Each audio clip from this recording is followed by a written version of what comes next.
So one person, everyone, who is very, very positive is the founding CEO of CENDANA, Izan Satrina Mohd Sallehuddin, a very good friend of mine. And like I said, she is always encouraging everybody to be positive. So not just we can grow, the whole ecosystem can grow. So I'm about to welcome her, not on stage because we're virtual. I'm about to welcome her on screen very, very shortly to give her welcoming remarks. Izan.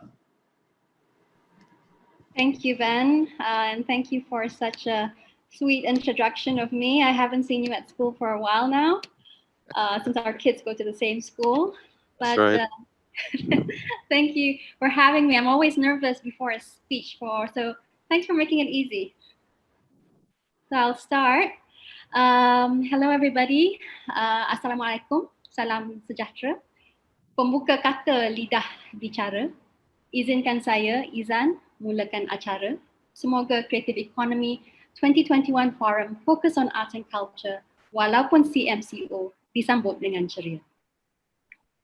Let me begin by expressing my sincere gratitude to all the participants who are with us on Zoom and also joining us on FB Live, streaming in from their homes or offices. My gratitude is also to our distinguished speakers, stakeholders, and media who have been ever so supportive on the agenda of the nation's arts and culture and creative industries.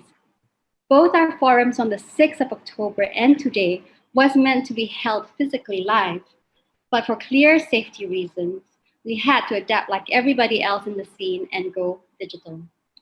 It is uncertain times like this that challenge us to make swift changes and to consider pivoting to digital options, and in doing so, provide us an opportunity to reflect, learn, adapt, and sometimes upskill and make use of technology to ensure that the show must go on. And such is the essence of the art, nadi, hati, dan naluri, that the show must go on. Barely a month ago, CENDANA turned 3 years old. CENDANA was set up under My Creative Ventures, a wholly owned company of Minister of Finance Incorporated, and reports to the Ministry of Communications and Multimedia. My Creative Ventures is a government investment arm to spur Malaysia's creative industry via strategic and innovative funding through debt or equity investments, and part of the group also includes the curated creative marketplace, which I'm sure you know, called Rio. Together as a group, we are positioned to work towards strengthening the ecosystem from, in terms of advocating, nurturing, growing the creative industries via a concerted effort together. And so as CEO of CENDANA, please also allow me to expand on CENDANA itself. CENDANA is tasked to advocate, develop, and promote the cultural economy for Malaysia by energizing the arts, empowering the creative communities, and reorganizing structures and policies. Our aim is to have Malaysia known for its great art and artists, and eventually transform arts and culture into one of the economic drivers for the country. Since its inception, CENDANA has focused on the performing arts, visual arts, and independent music in small and medium spaces, less than 500 packs, and in public spaces. Under the recent Penjana Plan for the creative industries, we have also started work in the craft sector.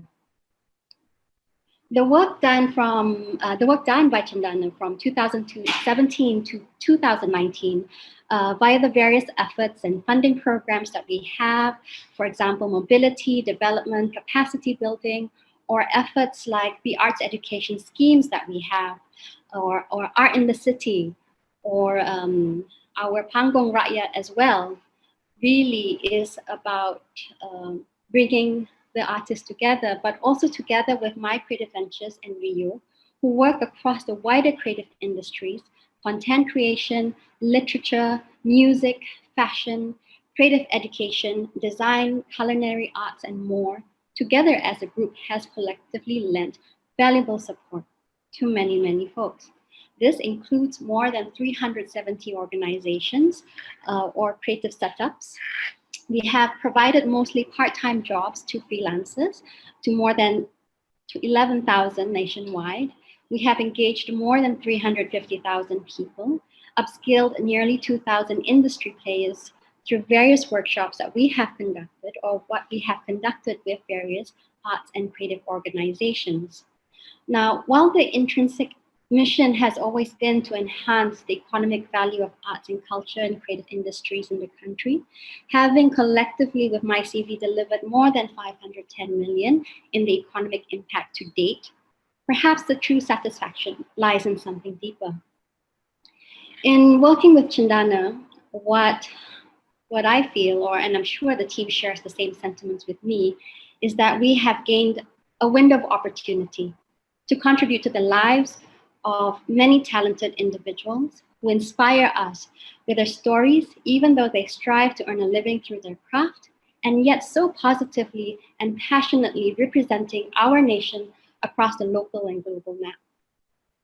I am eternally grateful to these amazing artists, and I wish there was more slides for me and more time for me to share all the artists that we have supported. Thank you for your trust in us, and thank you to everyone who has fed in their views and contributed to the shaping of what CENDANA is today, or what my creative ventures and what Rio is today. I would also like to take this opportunity to give a quick shout out to my very small yet amazing team filled with love for the arts at CENDANA, the Ministry of Communications and Multimedia, the Ministry of Finance, my creative ventures management and board, and especially CENDANA's industry advisory panel and EXCO members who have been with us every step of the way. As part of my welcome remarks, I wanted to also share with you what has taken place prior to COVID-19. I'm sharing here briefly some of the research or desktop research that I have done to just give you a snapshot of what the National Malaysia Plan is every 5 years and what their focus is in terms of driving the growth of the industries. When we talk about creative industries policies, you will see MSC policy, the Economic Transformation Program, the DASA Industry Creative Negara programs, all in essence have the same intent really of supporting the scene. So the government really has been putting out various efforts. It has driven multiple outputs. This is all also available online. And right now also we have our own minister, Datuk Saifuddin, who is now leading a task force jointly with Datuk Sri Nancy Shukri from MOTAC, who will hope to further coordinate all the assets in the country. If you have taken a look at our website, you will know we're quite big on data. So we have a KL as a cultural and creative city report made available online, and it will show you briefly what the baseline for every sector is. From that research, we're able to tell you and our stakeholders that in Klang Valley alone, there are 86,000 people employed in our scene. And in terms of revenue, more than 11.2 billion. Now, 2.4% is lower than usual, but we are very unique to be able to scale that up. Generally, the developed countries have a GDP value of 3 to 9%. And later on, we'll hear from Pak Chandra about their work in Indonesia, because Indonesia currently, the creative scene contributes to 9%. Now, the data that I have here may be outdated, and I'm very honored and delighted that we will be having Datuk Sri Uzair, who is the chief statistician of the country, who will be sharing with you the most updated data. From the research that we have earlier on, I can share with you as well who are the custodians for the different assets. So which agency, which ministry takes care of what. That way we can really tell you or really have this evidence-based approach in engaging and tackling the right team for certain matters. Some issues, as you may know, require a bit more time. For example, improving policies, or even via today's forum, which intends to bridge the conversations between arts and culture and corporates. So why are we all here today? More often than not, the arts and culture scene are often disconnected from the world of corporates and vice versa. Have you met a CSR representative not knowing the art, but yet having to fund it under their organization? Have you come across companies not returning your calls or emails for a discussion, but perhaps they're simply just not familiar, or maybe not interested, or they don't believe that the collaboration we may be citing may not provide the desired returns or eyeballs that they want. Have you been in situations that you're feeling forced to fill up the many forms that are provided to you to tap on the grants, but perhaps you're also not aware of the objectives of that partner or that organization? Have you given up because of these ignored calls? So look, everybody, times are tough as it is. And with COVID-19 here and MCO, RMCO, CMCO, you name it, the government is working hard to sustain the economy and attend to Malaysians who need care. Companies are reallocating their resources to ensure that frontliners and families and students have food on the table. And artists are reallocating their resources to pivot and bring their work to life online. So really, how does the future look for the arts and culture? Ladies and gentlemen, I am aware there's still so much work to be done to raise awareness and encourage more funding and support for the arts among Malaysia's corporate bodies. In 2018, there were more than 1.2 million registered companies in Malaysia. But using the tax incentive here that I'm sharing with you, that is led and administered by Ministry of Tourism, Arts and Culture, thank you so much, MOTAC, for doing this. Less than 100 companies use this incentive to support the arts. That's almost negligible. It's very small. So we need to do more to get companies more aware. We need to also educate our artists how to use this tool to also educate the corporates. Thankfully, Bi-Ling will be taking you through this via a workshop over lunch. So bring your food in front of your laptop and she will take you through on how to apply for these tax deduction or tax breaks that is under MOTAC. You know, some companies also are aligned to Bursa Malaysia's framework. And when I say framework here, it's specifically on CSR, so I apologize for not putting it out there. The corporate social responsibility framework that they have focused on 4 areas, namely environment, workplace, community, and marketplace. So if we agree that arts and culture are indeed important aspects of our development as a nation, they certainly are included in these focal areas. Many corporate bodies also have adopted the United Nations Sustainable Development Goals, but few have pointed back to the arts. When the SDGs were introduced in 2015, the International Development Agenda recognized that culture contributes to many of the SDGs. For instance, to safe and sustainable cities, decent work and economic growth, the environment, and more. Now, some companies may not be motivated by any of these policies in place. Perhaps what drives them is purely how arts can add value to their business and really how will it strengthen their corporate image. Whatever it may be, I hope that businesses recognize that supporting arts and culture can help build surrounding communities. The stronger the community, the better the business opportunities for a company that engages with it. And a city with a vibrant artistic and cultural scene often attracts and retains better talent. And a company that is directly involved with that vibrancy is set up to better retain and grow talent.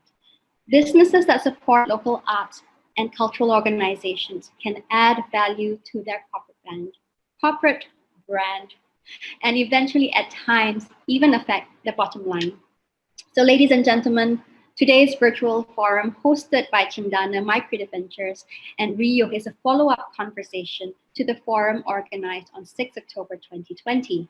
It includes panel discussions on cooperation and foundation priorities, as well as opportunities for participants to virtually meet with representatives of the Malaysian arts sector.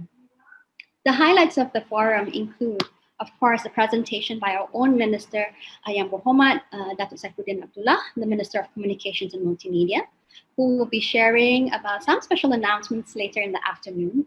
We also have Yang Bahagia Datuk Sri Dr. Muhammad Uzair, who's the Chief Statistician of Malaysia and leads the Department of Statistics Malaysia. A big shout out, happy Statistics Day. It is today as well.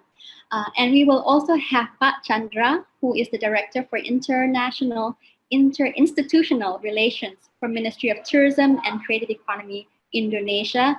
But Chandra, thank you for being here. We are old friends. Good to see you here. At the same time, you will see a lot of good, old, and new friends here as part of the panel discussions, like Amy from as the CEO of Maybank Kim Ang, Yatila from CEO Yayasan Basam Dabi, Datuk Kai Media Prima Television Networks, Shanti, Protector of Creator Foundation, Shahira, MD of Yayasan Hasana, Professor Joseph Gonzalez, amazing head of academic studies and dance from Hong Kong Academy for Performing Arts, Tuckman, who is head of UDU, and of course we have Anne, the lovely Dr. Anne, the playwright and researcher who will be moderating both panel discussions. We also have Hamdan Majid, who's the MD of Think City, who will be sharing a keynote via collaborations of corporates in terms of revitalizing cities. And we have the amazing Malaysia of renown, Red Hong Yi, who will be also sharing with you her journey in terms of her artistic career and her perspective on how corporates can play a role in the local arts.